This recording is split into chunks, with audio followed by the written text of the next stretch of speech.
Bonjour à toutes et à tous. Donc, je vous retrouve avec plaisir dans le cadre de cette chaire de nutrition de santé publique. Et nous allons parler aujourd'hui du Nutri-Score.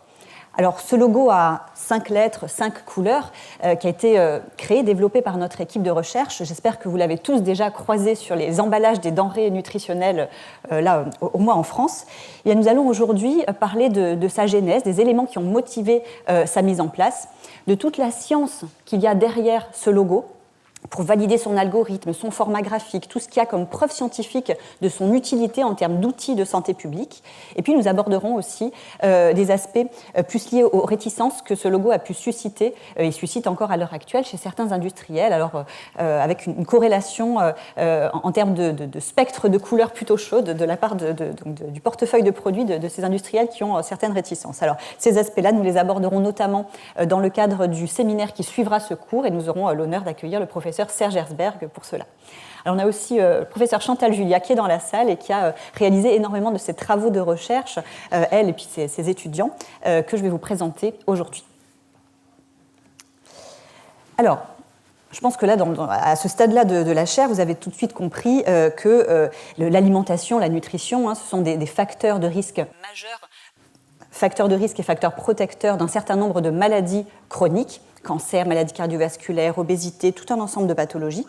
Pour lutter contre ces maladies, pour les prévenir notamment, des politiques nutritionnelles ont été mises en place, et notamment un des éléments de ces politiques, ce sont les recommandations nutritionnelles, donc manger des fruits et légumes, manger pas trop gras, trop sucré, trop salé. Mais comment s'y retrouver? Comment, en pratique, au quotidien, appliquer ces consignes-là, ces recommandations, dans le cadre d'une offre alimentaire qui est extraordinairement développée? Et c'est la chance qu'on a dans un pays comme la France d'avoir tout ce choix, finalement, lorsqu'on fait nos courses en supermarché ou dans d'autres circuits de distribution. Mais le pendant de tout ça, c'est que le consommateur a parfois du mal à s'y retrouver en rayon et à faire des choix lorsqu'il souhaite intégrer, prendre en compte ces recommandations et la qualité nutritionnelle des produits au moment de l'achat.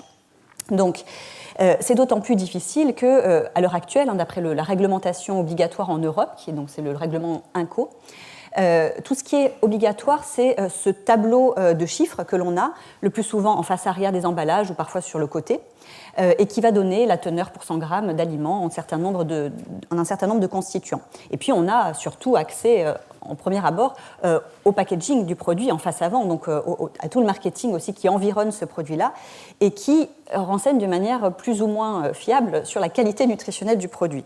Là, en l'occurrence, vous voyez qu'avec ces informations, il est quand même peu aisé d'arriver à savoir quelle est la pizza ici de meilleure qualité nutritionnelle, et ça l'est beaucoup plus lorsque on appose le Nutri-Score. Donc c'est vraiment le pourquoi on a créé cet outil-là. Donc en quelques mots, on va revenir ensuite dessus. Cet outil est basé sur un algorithme. Le calcul, la position de ce logo, derrière il y a un algorithme de calcul qui va prendre en compte la teneur pour 100 grammes ou 100 millilitres pour les boissons, en un certain nombre de constituants, des nutriments ou des aliments, d'une part que l'on souhaite favoriser par rapport à toutes les preuves scientifiques qu'il y a comme effet bénéfique pour la santé de ces éléments-là, donc tout ce qui va être les fibres, protéines, les fruits et légumes, fruits à coque, les huiles comme l'huile de colza, l'huile d'olive ou l'huile de noix par exemple, ce sont des éléments qu'on souhaite favoriser dans les recommandations, et à l'inverse, des points dans l'autre sens pour les éléments qu'on souhaite limiter, pas éliminer, c'est évidemment quelque chose, on y reviendra, mais c'est un principe de base en nutrition. Tout est une histoire d'équilibre, mais on souhaite limiter les apports plutôt en calories, acides gras saturés, sucre et sel.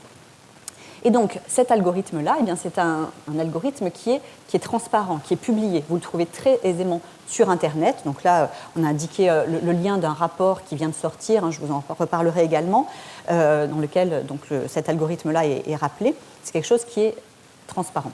Vous avez également un tableur disponible sur le site de Santé publique France qui permet, si vous avez une étiquetage de produit, alors soit en tant que particulier ou soit en tant qu'industriel, de calculer en rentrant les teneurs des différents constituants. Ça vous dit quelle note au Nutri-Score le produit a. Donc là, c'est vraiment une volonté de transparence pour le consommateur, les industriels, les organismes de contrôle.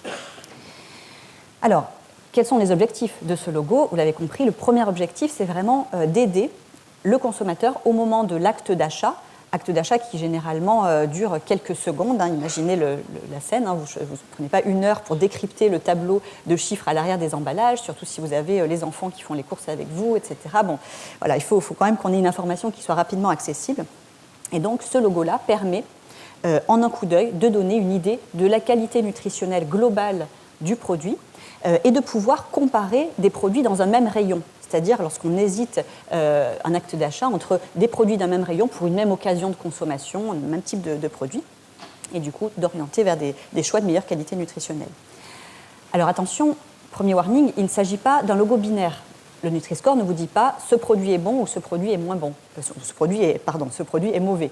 Il ne s'agit pas d'un logo manichéen où tous les AB seraient les bons produits et puis les DE les mauvais produits qu'il ne faudrait jamais consommer. Donc c'est vraiment pas comme ça que s'interprète le Nutri-Score. L'autre aspect important, c'est que, et puis on l'a vu, là, je prendrai quelques exemples au fil de cette présentation, des détracteurs, des messages qui ont été véhiculés largement sur les réseaux sociaux, sur Internet, par les détracteurs du Nutri-Score, qui cherchent par des fake news scientifiques, puisqu'il n'y a absolument rien de fondé là-bas derrière, à décrier le logo pour limiter sa diffusion. Par exemple, certains ont dit, mais regardez, le Nutri-Score, alors actuellement, mais avec le nouvel algorithme, l'huile d'olive va même passer en B. On va le voir aussi après. On compare l'huile d'olive qui est C avec des céréales petit déjeuner, celle-ci qui était B, en tout cas là jusqu'à présent. C'est pas normal. Normalement, ça, c'est un produit sucré malsain, et puis ça, c'est bon pour la santé. Donc voilà le genre de discours qu'on a. Là où c'est absurde, c'est qu'il ne s'agit pas du tout de produits à comparer comme ça sur le même créneau. Quand on prend son petit déjeuner, on n'hésite pas entre un paquet d'huile d'olive, une bouteille d'huile d'olive ou des céréales de petit déjeuner, on n'assaisonne pas ces céréales avec de l'huile d'olive. Enfin, en fait, ça n'a aucun sens de comparer ça. Le Nutri-Score est vraiment là pour aider sur des produits de même catégorie, pour une même occasion de consommation ou dans un même rayon. Et donc, ici, en l'occurrence, là où il est utile, c'est qu'il permet de comparer les matières grasses entre elles. Encore une fois, il y a même eu des reformulations, après vous allez le voir, qui améliorent encore cette discrimination entre les matières grasses. Mais on voit d'ores et déjà ici que les huiles de colza, l'huile de noix, l'huile d'olive, dont je vous parle fréquemment dans les recommandations, ont les meilleurs Nutri-Score comparés à d'autres matières grasses et allant jusqu'aux matières grasses animales comme le beurre, qui ont un Nutri-Score E. Même chose sur les produits du petit déjeuner, ici, vous voyez toute l'étendue, tout le spectre du Nutri-Score allant du A au E, entre eux, par exemple, ici, du pain demi-complet ou certains mueslis pas ou peu sucrés, et à l'inverse, par exemple, des céréales petit déjeuner très sucrées ou des viennoiseries de type pain au chocolat en paquet. Et donc, l'intérêt aussi, si on raffine finalement les choses encore, c'est que si on se concentre sur la catégorie céréales du petit déjeuner, vous voyez que là aussi, on a une discrimination qui est faite par le Nutri-Score avec tout un spectre allant du A au E qui permet là aussi d'avoir cette information. Et ça va même plus loin si on rentre dans une catégorie spécifique de céréales petit déjeuner. Ici, par exemple, les mueslis croustillants aux pépites de chocolat. Vous voyez que là encore, on a toujours en rayon une diversité, une variabilité de composition nutritionnelle. Et ça, sans un outil comme ça, comme le Nutri-Score qui donne l'information, c'est quand même très difficile de s'y retrouver. Autre exemple ici, on aurait pu en prendre énormément. Vous voyez sur les cordons bleus, où là aussi, sous un packaging qui peut, et puis une photo, un visuel qui peut sembler similaire, là aussi une grande diversité de qualité nutritionnelle de ces produits. L'autre aspect, donc juste je l'énonce ici puis on le développera plus tard, c'est vraiment d'inciter les industriels finalement à améliorer la qualité nutritionnelle de leurs produits, tout en gardant un produit qui soit bon pour le consommateur, je parle au goût, qui soit attirant et quand même une marge de manœuvre en termes de réduction des taux de sucre, de sel, etc. Et donc c'était aussi l'objectif d'inciter, pour avoir une meilleure note au Nutri-Score et du coup que ce soit un argument de vente, les industriels à reformuler leurs produits. Alors, on va voir plusieurs éléments finalement ici de qu'est-ce qu'on peut attendre d'un logo nutritionnel comme le Nutri-Score et puis qu'est-ce qu'on ne peut pas attendre et les amalgames qu'il ne faut pas faire. Alors, ce qu'on peut attendre d'un logo nutritionnel, c'est qu'il intègre, donc qu'il donne une idée de la qualité nutritionnelle des aliments. Mais par contre, il ne peut pas à lui seul intégrer tous les paramètres nutritionnels, chaque vitamine, chaque minéraux, chaque élément nutritif ne peut pas être pris en compte dans le calcul de ce Nutri-Score. Alors, C'est vrai pour le Nutri-Score, mais c'est vrai pour les différents logos. Il y a eu différentes initiatives qui se sont développées aux quatre coins du globe. Vous en voyez ici quelques exemples, et puis on en reparlera dans des études plus spécifiques. Eh bien, pourquoi ils n'intègrent pas ces logos-là l'ensemble du spectre de nutriments? Eh bien, la raison principale, c'est que eh bien, on n'a pas l'information. La réglementation, le INCO, impose, et c'est déjà un point important, de doser et d'avoir une information sur les calories, les acides gras saturés, le sucre, le sel, etc. Mais pas sur 30, dans la table de composition du SQL, vous avez plus de 30 à 50 constituants possibles, on n'a pas toutes ces informations-là. On ne les a pas et ce serait difficile de les avoir puisque autant pour des grandes entreprises qui auraient les moyens de faire doser, même dans certains vitamines, certains polyphénols spécifiques, qui pourraient le faire sur l'ensemble de leur gamme de produits. Après, si on veut une équité de traitement aussi par rapport aux PME, par exemple, on ne peut pas imposer à tout le monde d'avoir un dosage sur chaque produit pour 50 substances avec des dosages qui coûtent parfois cher. Donc, on se base avec ces logos sur les informations qui sont disponibles sur l'étiquetage. Et ce qui est quand même point important, c'est que le Nutri-Score et avec aussi donc le Health Star Rating australien qu'on voit là-haut, donc Australie-Nouvelle-Zélande, sont les deux logos les seuls qui prennent en compte des éléments positifs aussi. Pas seulement le gras, le sucre, le sel à limiter, mais également des éléments à favoriser. Donc c'est déjà une vision complète des choses, et puis d'autant plus complète que quand on dit qu'on prend en compte la part de fruits et légumes, par exemple, dans les aliments, dans le calcul du Nutri-Score, eh bien tout ça, c'est également un proxy, c'est-à-dire un estimateur indirect de tout un ensemble de substances qui sont contenues dans ces fruits et légumes. Vitamine C, bêta-carotène et autres antioxydants. C'est pris en compte de manière indirecte. Et pareil, les protéines, on a montré, des études ont montré que c'était également un proxy dans certaines situations des apports en calcium ou en fer, par exemple. Donc finalement, la prise en compte va beaucoup plus loin que les seuls éléments qui sont dans le calcul effectivement du Nutri-Score. Alors, autre aspect, on ne peut pas attendre du Nutri-Score qu'il se substitue aux recommandations. Les recommandations du Programme national nutrition santé sont plus que jamais d'actualité, elles sont importantes et elles sont complémentaires. Elles vont donner des informations sur des groupes d'aliments génériques à recommander. Donc, par exemple, vous connaissez maintenant les au moins 5 portions par jour de fruits et légumes, de produits laitiers, les 2 poissons par semaine, dont un poisson gras, pas trop de sel, limiter les produits gras, sucrés, salés, etc. Ça, ce sont les recommandations générales.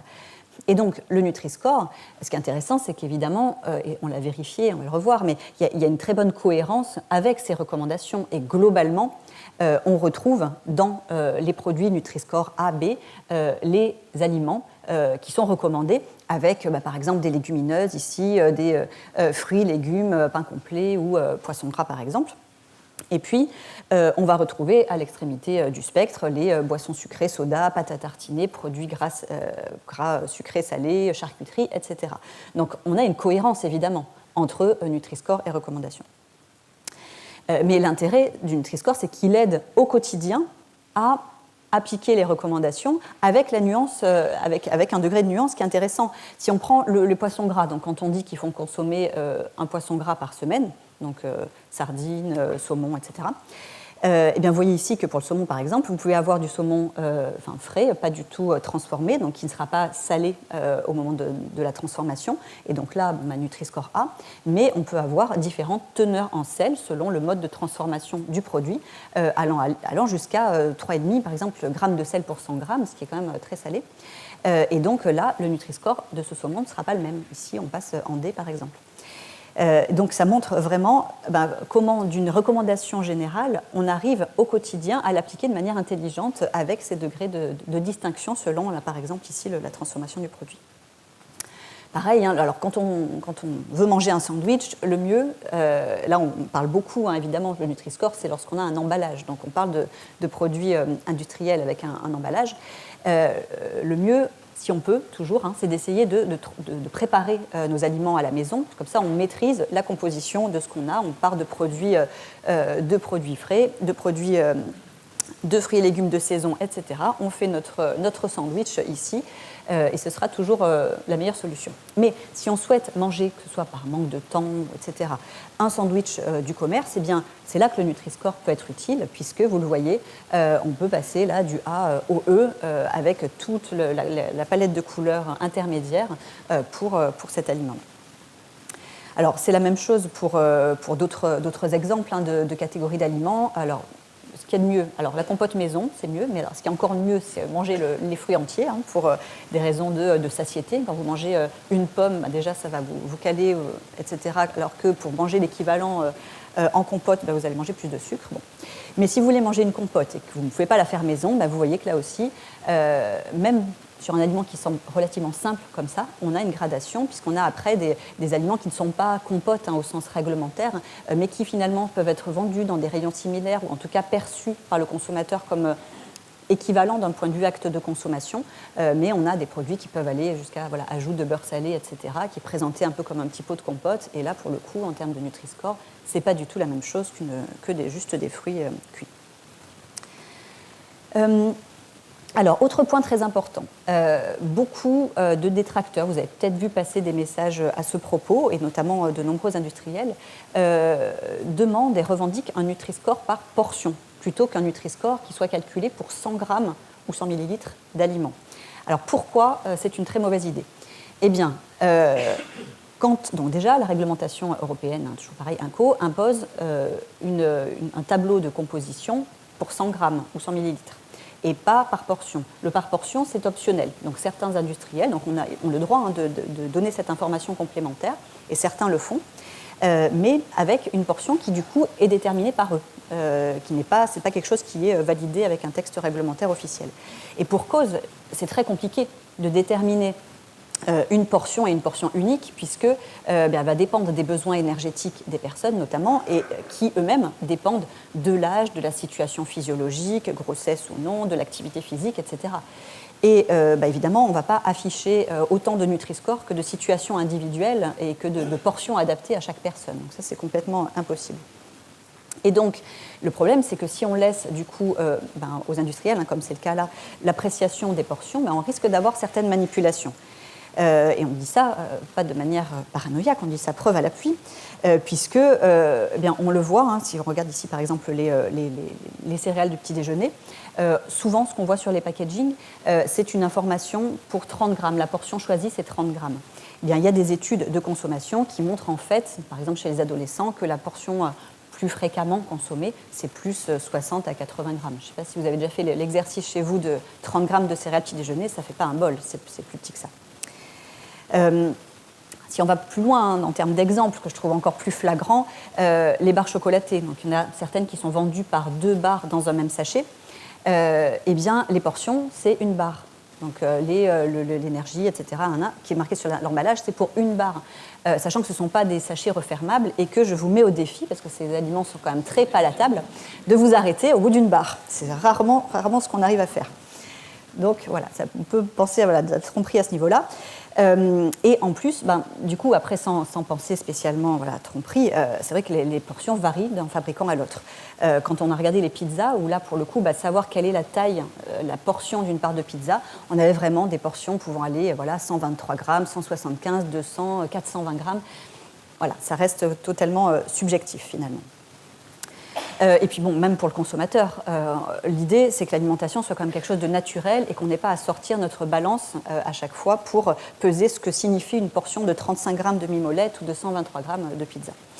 Donc, et puis il y a même des travaux, par exemple cette publication-là, qui a montré que justement un logo qui se veut par définition par portion, le logo ENL, qui était notamment très poussé par ce qu'on appelait avant le Big Six, donc Coca, Pepsi, Nestlé, Mars, Mondelez et Unilever, pour ne pas les citer, qui étaient fervents opposants au Nutri-Score.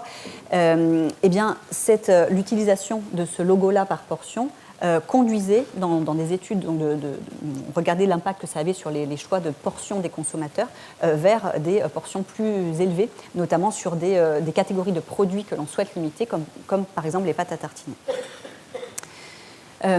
Donc, d'où, là je pense que vous avez une démonstration assez claire de l'intérêt d'avoir un dénominateur commun quand on souhaite comparer différentes pizzas entre elles, différentes céréales petit-déjeuner, etc., et qui soit du coup le pour 100 grammes ou 100 millilitres, qui est ce qu'on a comme information sur l'emballage.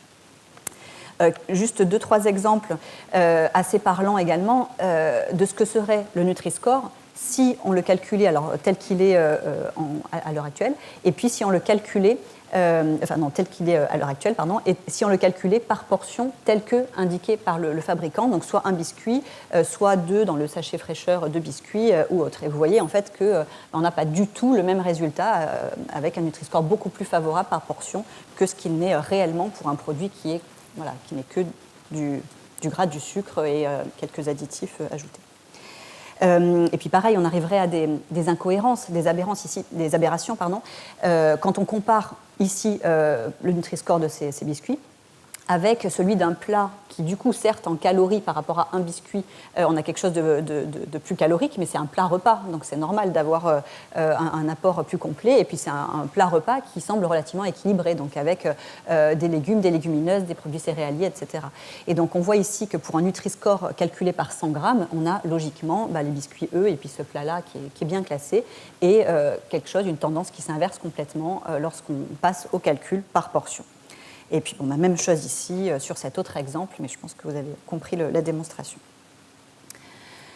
Alors, ce qu'on peut attendre d'un logo nutritionnel, c'est qu'il soit validé scientifiquement. Donc, ça paraît être totalement évident, mais c'est loin d'être le cas, et notamment des logos et un logo qui est concurrent à l'heure actuelle du Nutri-Score, pour le choix d'un logo européen, n'a pas du tout ce degré de validation. Or, il y a tout un processus, tout un protocole à respecter et tout un ensemble de cases à cocher pour pouvoir dire, OK, là, on est allé au bout de la démarche scientifique et on a validé un logo qui peut être utile potentiellement pour la santé publique. Alors, comment est-ce qu'on a procédé pour la validation de ce Nutri-Score ? Initialement, le calcul qui sous-tend, l'algorithme qui sous-tend le Nutri-Score, était basé sur un profil nutritionnel qui avait été développé par les chercheurs de l'université d'Oxford pour la Food Standard Agency au Royaume-Uni, dans le but de réglementer la publicité à la télévision pour les produits pour enfants, notamment. Et donc, ce score-là, donc ce que je vous disais tout à l'heure, intègre les données disponibles sur l'emballage pour 100 grammes d'aliments et pas par portion, et ont été validés par de nombreuses publications scientifiques, là déjà à la base, et intègrent, en plus des éléments de base du calcul, les proxys, cette notion de proxy qui va plus loin que les éléments qui sont dans le calcul eux-mêmes. Donc ce travail scientifique qui a été de valider cet algorithme-là nutritionnel a permis de montrer, ce que vous allez voir là à travers différents travaux, de montrer la pertinence de cet algorithme sur différents critères. Comme je vous le disais, cette validation répond à des normes, et donc il y a eu notamment des protocoles, des guidelines pour le développement et la validation d'un logo nutritionnel qui ont été publiés, et notamment un processus qui a été détaillé et publié par l'OMS qui décrit les différentes étapes nécessaires pour valider un logo nutritionnel. Et donc le Nutri-Score, à l'heure actuelle, est le seul qui a passé ces différentes étapes avec données scientifiques publiées à l'appui. Et on est à aujourd'hui plus de 110 publications scientifiques qui ont démontré, et on va voir les différents critères, la pertinence de santé publique du Nutri-Score. Alors, quand on parle de validation d'un logo, on a deux grands axes d'études de validation. On a un premier axe qui est de valider l'algorithme lui-même, qui sous-tend le Nutri-Score, et un autre axe qui s'intéresse plus au format graphique, la manière dont il va être perçu, compris, etc. Donc, pour ce qui est de la validation de l'algorithme, un premier critère, c'est déjà regarder comment est-ce qu'il permet de classer l'offre alimentaire, les différents produits qui sont sur le marché. Est-ce qu'il les classe correctement par rapport et en cohérence avec les recommandations nutritionnelles.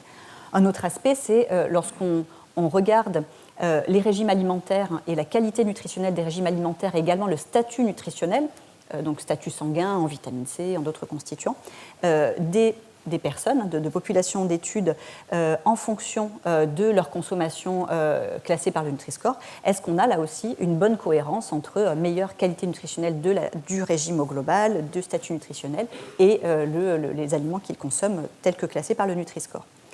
Et autre aspect très important, c'est le fait de montrer bien finalement que les personnes qui consomment des aliments mieux classés au Nutri-Score ont moins de risques de différentes pathologies chroniques. Donc ça, c'est pour la partie validation du profil. Et puis, on a des éléments également pour la validation du format graphique. De quelle manière est-ce qu'il permet d'attirer l'attention des consommateurs? Est-ce qu'il est favorablement perçu? Est-ce qu'il est bien compris? Est-ce qu'il arrive bien à l'objectif finalement qu'on voulait, d'arriver à classer les aliments selon leur profil nutritionnel? Et in fine, est-ce qu'il a un impact positif sur la qualité nutritionnelle des paniers d'achat des consommateurs? Donc, si on regarde les différents critères, quelques exemples d'études qui ont été menées. Tout d'abord, sur la validation de l'algorithme au niveau de l'offre alimentaire.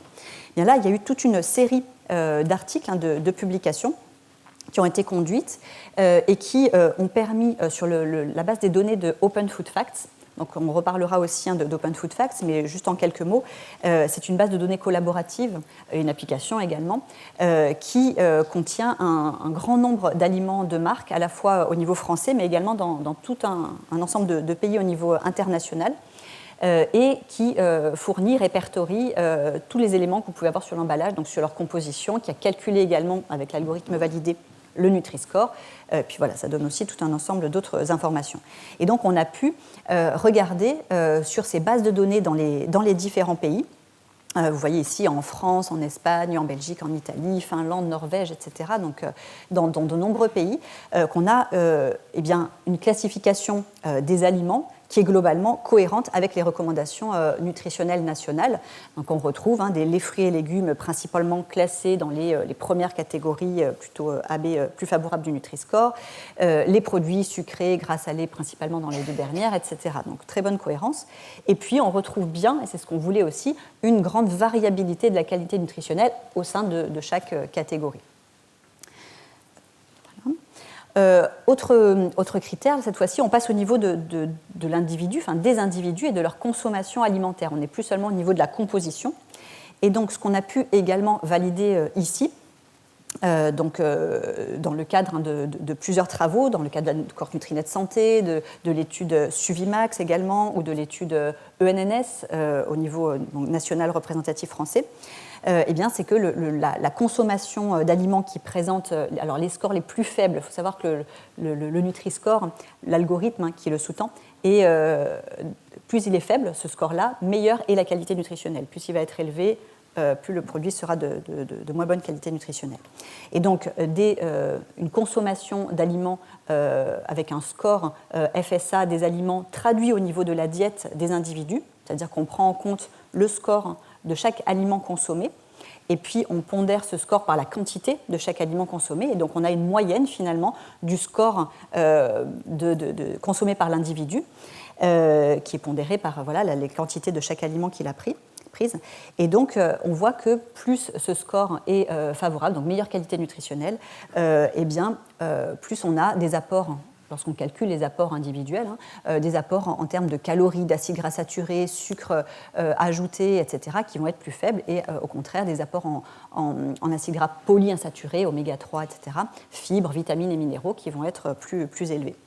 Et puis on voit ça également de manière objective par les taux sanguins de différents biomarqueurs d'antioxydants comme la vitamine C, le bêta-carotène ou le sélénium par exemple. Et donc enfin, pour ce qui est la partie validation de l'algorithme, les études étiologiques, donc des études épidémiologiques, et donc là, de nombreuses études ont été conduites, par exemple dans le cadre de l'étude Suvimax, où on a montré que des personnes qui consommaient des aliments mieux classés au Nutri-Score avaient un risque, donc moins bien classés au Nutri-Score ici, avaient un risque accru de cancer, de maladies cardiovasculaires, d'obésité et de syndrome métabolique. Et puis, même chose dans la cohorte Nutrinet Santé, notamment sur les maladies cardiovasculaires, cancer du sein ou encore l'asthme. Ce sont des études également qui ont été conduites par d'autres équipes de recherche. Celles-ci, ce sont des études de notre équipe. Ici, les études espagnoles conduites par d'autres équipes dans la cohorte SUN, donc sur plus de 20 000 adultes, où Ici, ils s'intéressaient à la mortalité et ils ont montré un risque accru de mortalité prématurée, notamment par cancer, lié à une consommation régulière d'aliments moins bien classés au Nutri-Score. Et puis dans la cohorte Enrica, ici, plus de 12 000 adultes, où ils ont également observé une augmentation de risque de la mortalité globale, et notamment cardiovasculaire, mais aussi équivalente pour cancer à la mortalité globale, avec une consommation d'aliments moins bien classés au Nutri-Score. Alors, c'est quelque chose également que nous avons retrouvé dans le cadre de la cohorte EPIC. Donc, cette cohorte vous avait été présentée par Elio Riboli. C'est une cohorte au niveau européen, hein, donc on est sur environ 500 000 adultes en Europe. Et donc, deux articles là, que nous avions publiés, l'un qui montrait une association entre consommation d'aliments moins bien classés au Nutri-Score et augmentation de risque de cancer. Donc, quand on regardait au global, et puis quand on allait site par site, enfin, localisation de cancer par localisation, on voyait ça sur les cancers colorectaux, voie aérodigestive supérieure, estomac, poumons chez les hommes et foie et sein post-ménopause chez les femmes. Et puis, un autre article sur la mortalité, où on voyait du coup une augmentation de la mortalité toutes causes confondues, et plus spécifiquement par cancer, par maladie du système circulatoire, respiratoire et système digestif. Alors, on avait également des études dans différents pays qui ont montré le lien entre ces consommations et le risque de surpoids, et donc les trajectoires également d'IMC dans ces populations. Et donc là, on s'était amusé à comparer différentes versions de l'algorithme. Donc, je disais au départ l'algorithme initial du UK, celui qui a été modifié dans le cadre de la constitution du Nutri-Score, hein, notamment par le Conseil de la santé publique, donc ce qui était appelé ici le FSA-HCSP. Et puis d'autres modifications de cet algorithme, notamment pour le système, le HSR australien, par exemple, ou voilà, un autre système. Et donc, ce qu'on voyait, c'est que de toute façon, les 4 variantes de cet algorithme étaient toutes associées, lorsque les personnes consommaient en moyenne plus d'aliments moins bien classés, à une augmentation donc, de l'IMC, avec des trajectoires d'augmentation plus rapide de l'IMC par rapport à ceux qui mangeaient mieux, classés par ces scores, et que le Nutri-Score, la version de l'algorithme telle qu'on l'a modifié, utilisée pour le Nutri-Score, apparaissait encore plus performante dans ces modèles-là par rapport aux autres, qui c'était celle qui était associée à le plus de gains de poids dans cette étude étiologique. Donc ça, ce sont des travaux, hein, tous ces travaux réalisés dans le cadre de doctorats de différents étudiants, ici Magnon Egnel, sous la direction de Chantal Julien. Alors, autres aspects, je vous le disais, de validation, la validation du format graphique lui-même. Déjà, les aspects attirer l'attention des consommateurs, la perception. Donc là, en fait, plusieurs travaux ont été réalisés, donc par exemple ici, dans le cadre de la cohorte Nutrinet Santé, où on comparait différents logos, puisque cette saga, on va réavoir une frise à la fin, mais date depuis plusieurs années, donc au fil du temps, différents logos ont été posées comme potentielles alternatives au Nutri-Score. Donc on les a comparées dans des études scientifiques pour objectiver justement l'intérêt supplémentaire du Nutri-Score par rapport à ces logos. Et donc là, on voyait que par rapport à différentes alternatives, le logo, qu'on appelait le logo à 5 couleurs ou parfois 5 CNL, vous verrez après dans les travaux, hein, au fil du temps, il a évolué dans son appellation. Eh bien, c'était celui qui était jugé dans ces études comme le plus facile à identifier et celui qui était considéré comme aussi le plus simple à trouver, à repérer sur l'emballage et à comprendre. C'était celui qui était le plus plébiscité, donc le plus fort soutien de la population, et notamment chez des personnes qui avaient un plus faible niveau d'adhésion à la base aux recommandations nutritionnelles. Ce qui est intéressant, puisque là, en termes d'outils de santé publique, notre but, alors c'est certes d'améliorer pour tout le monde, mais notamment ceux qui partent de plus loin, il y a d'autant plus un enjeu pour améliorer la situation. Alors, le être bien compris, c'était vraiment un des points forts là, de cette partie de la validation. Et donc, c'est vraiment ce que nous avons validé ici sur donc, plus de 13 000 participants, où différents logos étaient testés. Donc, le Nutri-Score, là, c'est le fameux 5CNL, et puis d'autres alternatives, notamment des alternatives poussées par les industriels, et puis versus aussi une situation sans logo, hein, comme c'était là au départ. Et donc ce qu'on a vu, c'est que le logo 5 couleurs, donc le Nutri-Score, là, était le plus performant qui permettait d'obtenir les meilleures réponses lorsqu'on demandait aux participants de classer. On avait 3 produits dans différentes catégories de produits, les plats préparés à base de poisson, on avait les pizzas, les produits apéritifs, des yaourts et des céréales de type muesli. À chaque fois 3 produits de qualité nutritionnelle variable, et on demandait aux participants de les classer selon leur qualité nutritionnelle. Et donc on voyait qu'à chaque fois le Nutri-Score était le plus performant, suivi des MTL, c'est les Multiple Traffic Lights, donc, qui sont représentés, je vous montre, vous verrez dans la diapositive suivante. Et ce qui était intéressant, c'est que ce format, le 5 couleurs, était le plus performant, quelle que soit la catégorie sociodémographique considérée. Vous voyez ici les Multiple Traffic Lights, donc, qui ont aussi des couleurs, mais qui sont par nutriments, donc qui sont, d'un point de vue information à intégrer pour le consommateur, plus chargés. Autre aspect, autre étude de validation très importante qui a été conduite dans 12 pays, puis après une autre étude dans 6 pays supplémentaires, donc à la fois vous voyez, la France, Espagne, Allemagne, mais aussi d'autres pays hors zone Europe, USA, Canada, Mexique, etc., y compris Belgique, Italie, enfin, vous voyez, donc dans un ensemble vraiment très important de pays.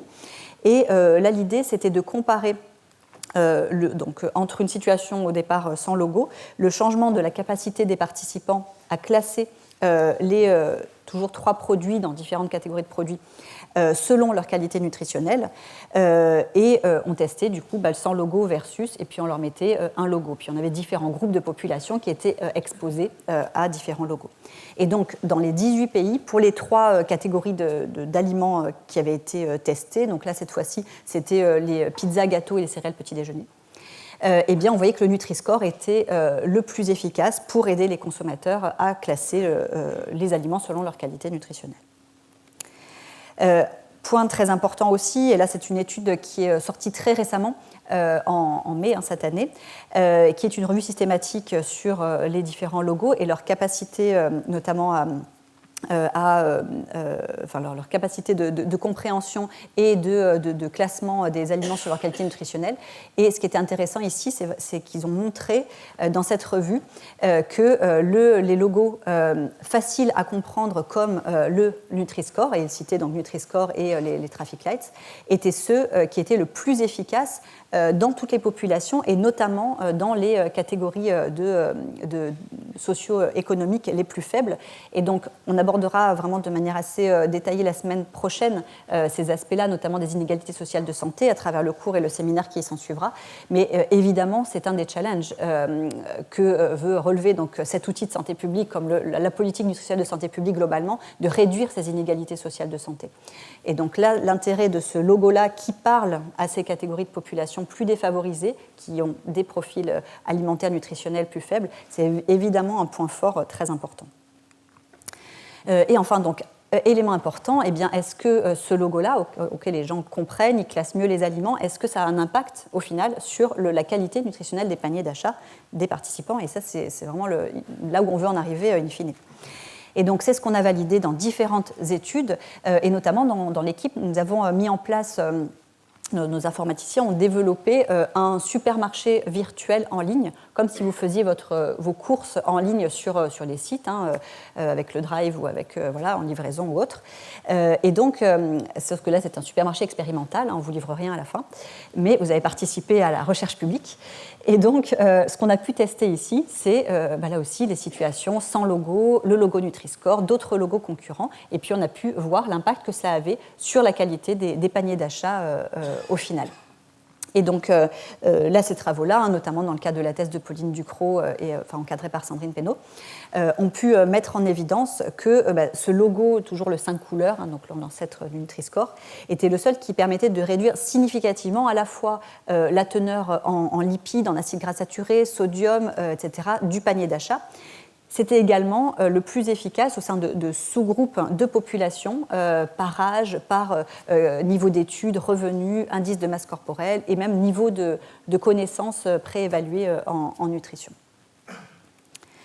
On a également mis en place des essais contrôlés, randomisés dans différentes catégories de population basés sur ce supermarché virtuel, à la fois chez des étudiants, chez des personnes à niveau, donc de faible niveau socio-économique ou des patients souffrant de maladies chroniques.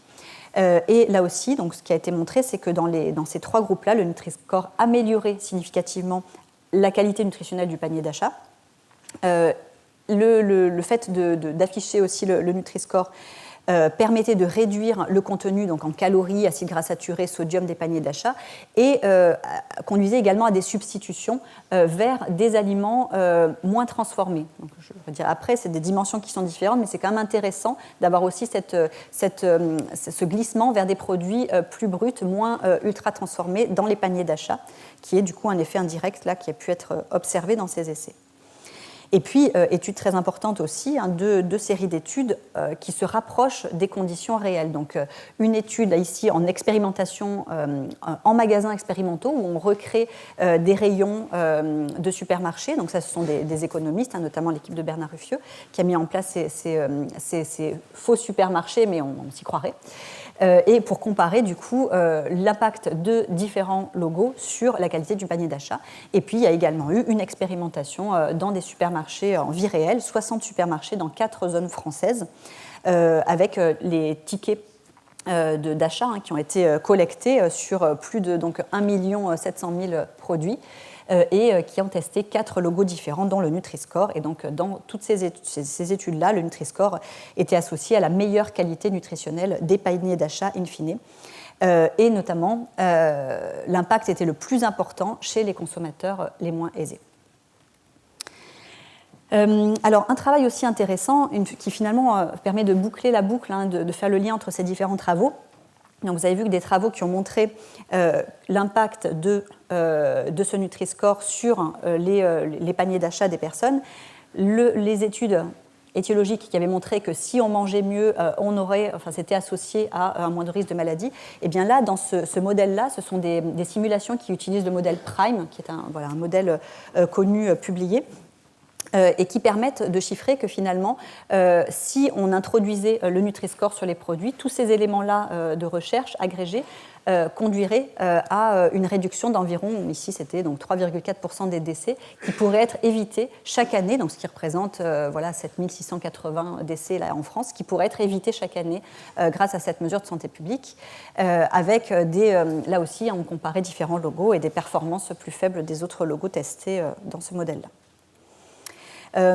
Intérêt également, donc je vous ai déjà parlé en quelques mots de ce travail-là, mais pour montrer l'impact du Nutri-Score sur les portions d'achat et où on comparait du coup différents logos, et que le Nutri-Score et dans une moindre mesure les traffic lights étaient des outils efficaces pour réduire les portions, les tailles de portions pour des choses que l'on souhaite limiter, et qu'à l'inverse, certains logos comme l'ENL, qui étaient fortement poussés par les industriels, conduisaient à des choix de portions plus élevés, ici par exemple sur les pâtes à tartiner. Alors, donc, ce qu'il faut aussi avoir en tête, c'est que le Nutri-Score, même si j'espère que vous commencez à être convaincus, c'est un outil extrêmement validé, avec des bases scientifiques solides, avec un fort potentiel d'impact pour la santé publique. Il ne se substitue pas, il ne répond pas à lui seul à l'ensemble des problématiques. Il est nécessaire d'intégrer le Nutri-Score dans des politiques nutritionnelles de santé publique qui vont bien au-delà de l'étiquetage, donc des aspects qui à la fois vont toucher des aspects plus individuels ou des aspects également qui vont permettre de modifier l'environnement dans lequel les consommateurs, dans lequel nous évoluons en matière d'offres alimentaires et pour nous permettre en pratique de faire les bons choix. Donc éducation, régulation de la publicité, du marketing pour les produits alimentaires, taxation ou au contraire incentive sur des produits de bonne qualité nutritionnelle, amélioration de l'offre alimentaire, des reformulations, des actions spécifiques vers les populations à risque, par exemple des coupons, des aides pour les fruits et légumes par exemple, promotion de l'activité physique. Enfin, il y a vraiment beaucoup de choses. Le Nutri-Score ne fait pas tout à lui seul. Et aussi, de manière très importante, évidemment, et je pense qu'il y en a dans la salle, il ne se substitue pas à l'action des professionnels de santé. Cette action-là, elle reste totalement nécessaires, hein, donc diététiciens, médecins, pharmaciens, nutritionnistes, etc.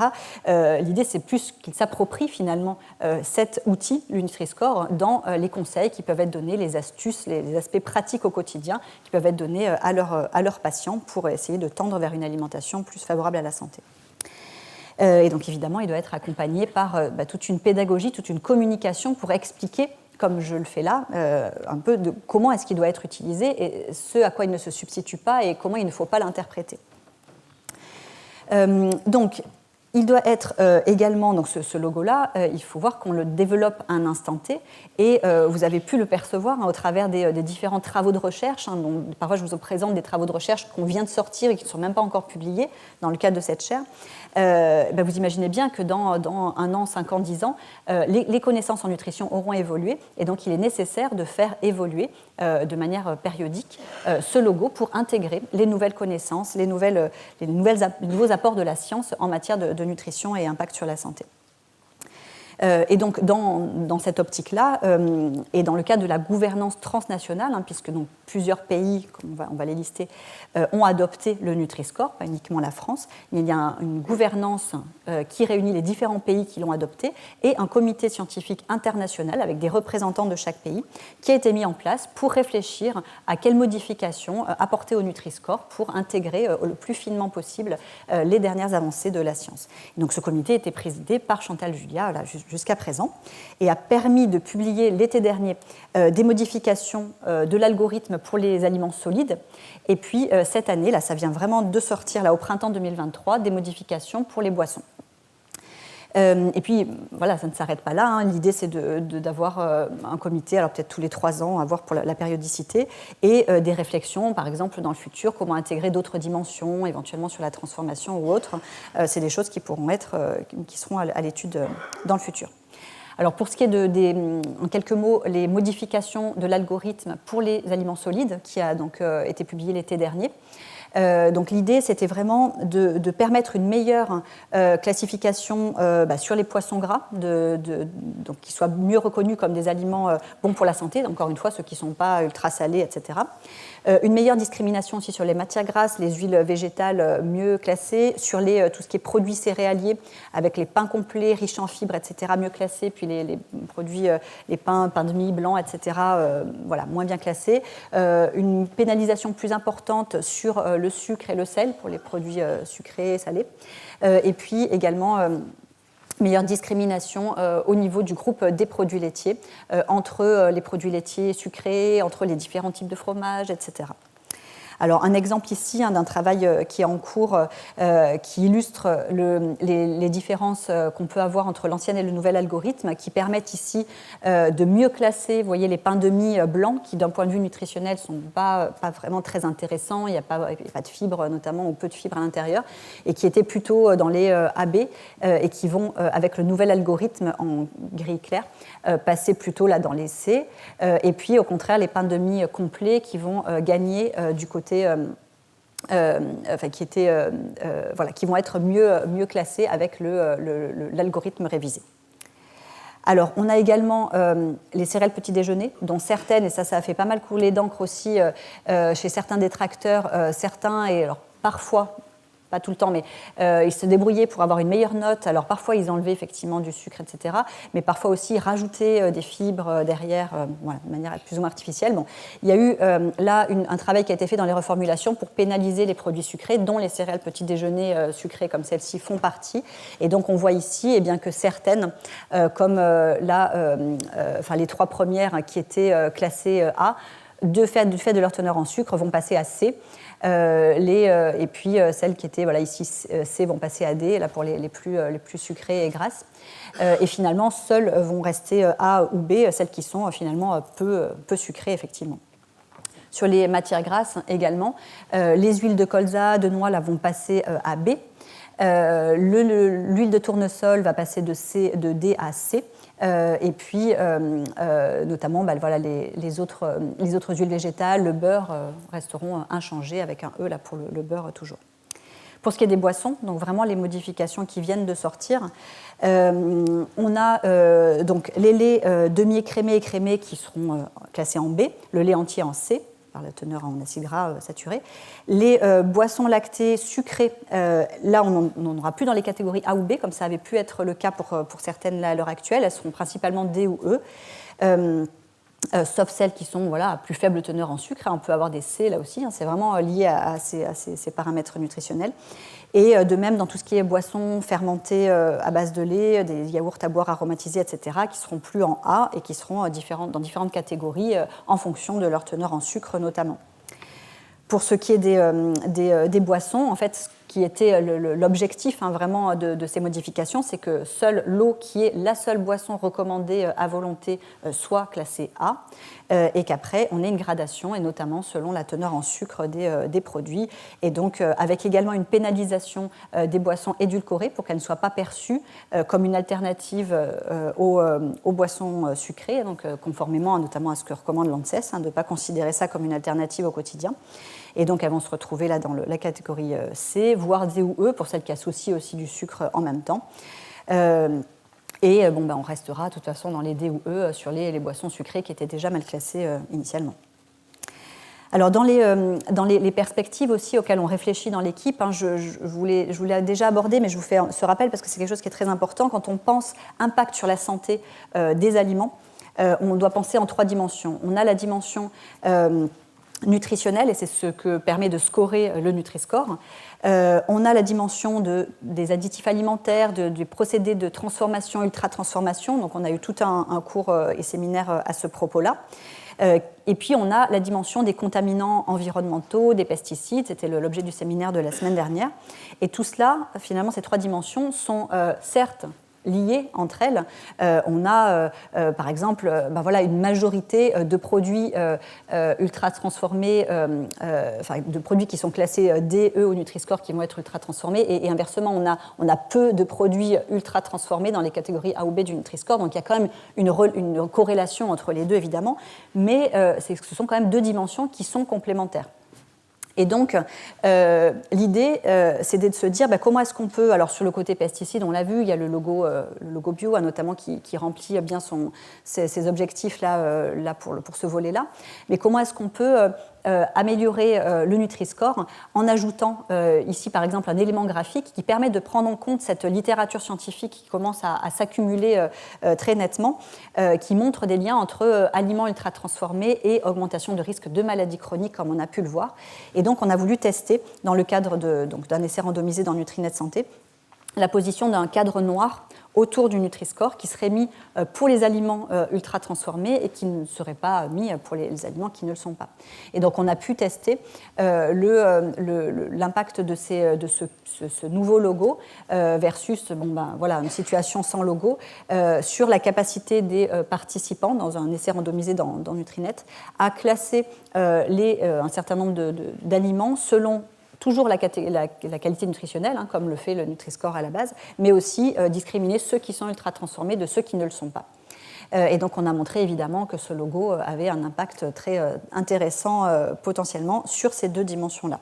Donc c'est quelque chose auquel on réfléchit, c'est quelque chose aussi auquel on pourra, encore une fois, dans quelques années, quand on va avoir identifié, de par les travaux de recherche sur les additifs alimentaires, les autres contaminants liés au process, quelles sont les substances problématiques, etc. Il y aura des actions à conduire au niveau de la réglementation, peut-être pour en interdire certains, je ne sais pas. Mais pour ceux qui resteraient utilisés et dont on voudrait limiter les apports, on pourra éventuellement, quand les niveaux de preuve seront bien là établis, intégrer ça dans le calcul du Nutri-Score. Mais pour l'instant, on n'en est pas du tout là. Ce qu'on a, c'est vraiment les études qui montrent ultra-transformés santé. Et donc, la réponse pourrait être, là, en tout cas, dans les années qui viennent, cette histoire de cadre noir. Donc, si on reprend les différents éléments, donc depuis 2011, s'accumulent les études scientifiques montrant l'intérêt du Nutri-Score sur les différentes dimensions.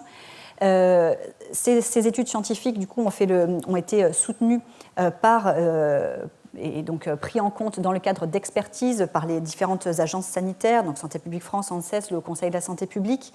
Et le Nutri-Score a bénéficié du coup dès le départ du soutien d'associations d'experts, notamment de professionnels de santé ou de sociétés savantes dans des domaines nutrition et santé, et également de soutien d'associations de consommateurs, en France par exemple, Que Choisir, CLCV, 60 millions de consommateurs ou encore Foodwatch. Donc tout ça a conduit à une décision politique qui a été d'adopter en France le Nutri-Score dès 2017, et puis ensuite, entre 2018 et 2020, dans 6 autres pays de la zone Europe, donc Belgique, Luxembourg, les Pays-Bas, la Suisse et puis l'Espagne. Je pense pas, j'en avais oublié. Et puis on a également du coup, dans le cadre c'est pour ça qu'a été mis en place cette gouvernance transnationale dont je vous parlais. Et donc, on a une adoption qui a été progressive par les industriels, avec au départ en 2014 zéro industriel qui suivait, voire même une réticence. Les premiers courageux qui se sont lancés et qui ont apposé le Nutri-Score, ils étaient 6 en 2017 au départ. Et puis, on était l'année dernière à 815, on est à plus de 900 marques cette année et la dynamique se poursuit. Avec toujours une forte opposition de ceux que j'ai déjà cités tout à l'heure, mais qui restent très fermement opposés. Et vous pouvez le voir, d'après ces marques-là, ce sont des produits qui sont globalement pas très bons nutritionnellement, pour lesquels, évidemment, les Nutri-Scores ne sont pas très favorables. Mais... donc, évidemment, tout au long de ce processus, et c'est ce que vous allez voir ensuite avec le séminaire du professeur Herzberg, les lobbies se sont mis en marche avec du coup des actions pour essayer de contrer l'adoption du Nutri-Score, et un débat qui aujourd'hui se situe au niveau européen, puisque nous n'avons pas le droit, en tant qu'État membre, d'imposer la position de quelque chose sur l'emballage pour les denrées alimentaires. C'est que tout ce qui est régulation de l'emballage doit être décidé et harmonisé au niveau européen. Donc même si les États prennent sur eux donc de mettre le Nutri-Score comme logo obligatoire dans les différents pays, il reste à l'appréciation des industriels. Et donc là, le challenge maintenant, c'est d'avoir un logo qui soit obligatoire, qui soit harmonisé pour l'ensemble des pays européens, et ce sont les discussions qu'il y a à l'heure actuelle. Et dans ce cadre-là, il y a également un fort soutien, je vais vous montrer une diapositive après, à la fois d'associations d'experts, d'associations de consommateurs au niveau européen pour la position du logo Nutri-Score, avec une décision politique qui devait être prise par l'Europe en 2022 et qui tarde à venir, on l'espère là, en 2023 pour ce logo harmonisé obligatoire. Et donc les deux logos en lice, donc il y a le Nutri-Score qui a donc été validé avec toutes les études que je vous ai présentées, et un concurrent qui a été du coup poussé ces dernières années, notamment par les industriels, notamment en Italie, avec Ferrero, etc. Et qui se présente là sous forme de batterie, un logo qui est assez contre-intuitif, puisque donc, il va présenter par exemple le sel, le sucre, etc. Et plus la batterie est basse, moins il y a de sel, de sucre, etc. Donc, ce qui est assez contre-intuitif par rapport à ce qu'on voit sur nos téléphones portables, où on est content quand la batterie est élevée. Et donc là, plus la batterie est basse, mieux c'est, quelque chose par aliment, sans couleur, etc. Donc voilà, vous voyez par rapport à tout ce que je vous ai démontré que ce n'est pas vraiment la bonne direction. Et ça a d'ailleurs été objectivé, on n'est pas les seuls à dire ça. Il y a eu un rapport du JCR, donc, qui est un service scientifique interne à la Commission européenne qui réalise des études, des recherches à la demande de la Commission sur certains sujets, et qui a publié notamment sur l'étiquetage, sur l'aspect logo nutritionnel, tout un rapport, et qui répertorie, alors vous aurez les diapos comme d'habitude en PDF sur le site, qui répertorie tous les critères pour un bon logo nutritionnel. Quels sont les critères, les cases que doit cocher un logo pour être efficace, un bon outil de santé publique. Et donc, pour résumer ici, le Nutri-Score coche toutes les cases qui ont été listées par ce rapport-là, donc indépendant, en termes de caractéristiques positives, pour son utilité, son efficacité, comme un logo simple, coloriel, qui soit synthétique, qui soit évaluatif, dont le calcul s'appuie sur une quantité de référence et pas par portion, etc. Donc exactement la définition du Nutri-Score. Et à l'inverse, le système, l'autre, le Nutrinform italien, était vraiment coché, pas du tout ces cases-là. Donc, il y a également aussi donc, des études que vous pouvez retrouver fréquemment. Santé publique France régulièrement fait des études de la manière dont le Nutri-Score diffuse dans la population, dont la population s'approprie est-ce qu'elle est plutôt favorable au Nutri-Score. Et on a d'excellents chiffres et qui ont encore évolué. Là, c'est une étude qui datait de 2021 chez les adultes et qui montrait ici... par exemple, 66% qui spontanément indiquaient que le Nutri-Score apportait des informations sur la composition, la qualité nutritionnelle des produits. 93% qui pensent que c'est utile pour connaître la qualité d'un produit alimentaire, etc. Même chose chez les adolescents. On a des études de Santé publique France, ici, octobre 2021, qui montraient des chiffres similaires à l'adulte, donc une bonne appropriation de ce concept, de cet outil chez les adolescents qui y sont favorables, qui le trouvent utile et qui l'utilisent au quotidien. Et puis, je vous avais montré également cette diapositive lors de la leçon inaugurale, pour ceux qui y ont assisté, où, du coup, c'était dans un atelier auprès d'enfants, 7-10 ans, à la Cité des Sciences, où j'avais raconté en quelques mots la recherche qu'on conduit au laboratoire. Et il devait ensuite, c'est le thème de l'atelier, ça s'appelle « Ma recherche en 180 briques » avec l'Université Sorbonne Paris-Nord. Et l'idée, c'était de reproduire la recherche, de l'illustrer en Lego. Et donc j'avais été assez estomaquée par leur jeune âge par ce supermarché qu'ils avaient mis en scène et qui vraiment était centré sur ce concept du Nutri-Score. Donc on voyait les plots de couleurs, donc ils n'avaient que 4 couleurs, donc ils avaient mis 4 plots sur les produits, ici les fruits et légumes en vrac. Ils nous avaient expliqué comment avec les Talkie-Walkie, en fait c'était des téléphones et ils avaient des applications et comme ça ils scannaient, ça donnait le Nutri-Score. Enfin voilà, c'était extrêmement élaboré pour des enfants de cet âge-là. J'avais trouvé ça vraiment super. Et c'est vraiment très positif. Et nous, c'est ce qu'on entend aussi dans le cadre de conférences de grand public ou autour de nous, le fait que souvent, c'est des enfants qui ramènent le Nutri-Score à la maison et qui, comme un jeu en fait, de couleurs, disent à leurs parents ce qu'il faudrait consommer grâce à ce logo-là. Alors, juste pour montrer, illustrer aussi la diffusion dans la population, l'INSERM, qui a vraiment mis en avant le Nutri-Score dans sa campagne comme un des résultats clés dans sa campagne institutionnelle, sur l'image de l'INSERM, donc ça c'était l'année dernière.